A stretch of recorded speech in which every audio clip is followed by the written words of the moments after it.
Hey, welcome to Digging into the Bible. My name is Jim Barnard. This is a production of Tiller Coaching. All right, well, it's day 27. So good to be with you. We are wrapping up Matthew 10 today. And I thought it might be nice to recap where we've been. So here we go. Jesus has collected his 12 disciples, and they have toured around where Jesus has healed every disease and every affliction. And the disciples have gotten to observe this firsthand and probably learned a lot in the process.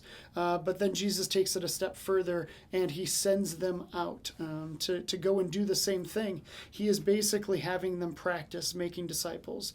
Practice? Practice? We talking about practice? Yeah, we're talking about practice, and Jesus is all about it. So, and now he's collected them back and is kind of breaking down the game tape and talking about the hows and overcoming the objections, because this game that they're practicing for is hard, and so that is where we are at.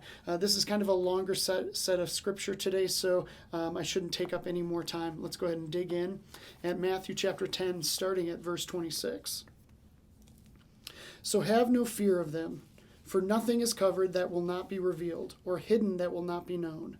What I tell you in the dark, say in the light, and what you hear whispered, proclaim on the housetops. And do not fear those who kill the body, but cannot kill the soul.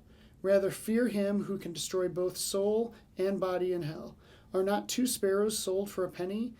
And not one of them will fall to the ground apart from your Father. But even the hairs on your head are all numbered. Fear not, therefore, you are of more value than many sparrows.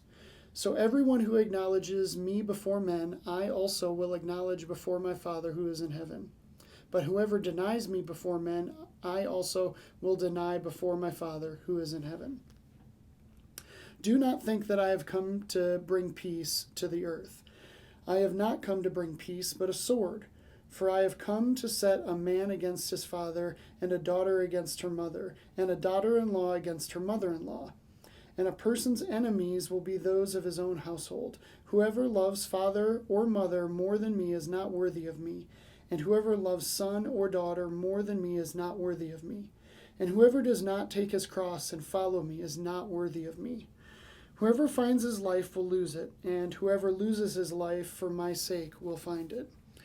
Whoever receives you receives me, and whoever receives me receives him who sent me.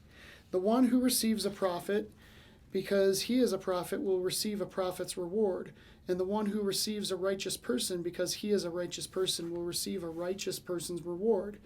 And whoever gives one of these little ones even a cup of cold water, because he is a disciple, truly I say to you, he will by no means lose his reward.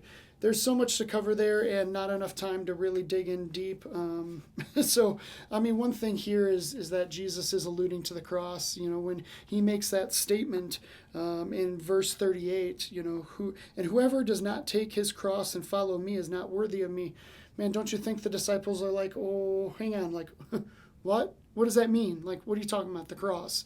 Like, this is extreme foreshadowing, and Matthew is a master here to include this. What a statement that we are to do that. And what does that mean? Okay, well, let's buckle in and try to figure that out. All of this induces so much fear, and I talked about that yesterday. This fear of like I can't do this. I can't share my story. I can't disciple someone else. I really can't bring them to faith. And it is really scary. There is a lot to be fearful of here. I think what Jesus is calling us to induces fear. Have you ever experienced that before? I'm pretty certain you have. In fact, when I was going through this scripture journal the very first time, I wrote in here about fear that was hitting me. And there was an exact reason, which I'm not going to go into, but there was something that was enacting so much fear deep inside of me. And what was coming out in that fear was an instillment of maybe I don't have value. Fear can really lead us to that conclusion so quickly that we don't have value. And Jesus addresses that exact thing, that we have extreme value. I was talking to a friend actually earlier today about this concept of value, that Deep down inside, I think we know that we have value because Jesus determines our value. That's what he's talking about here.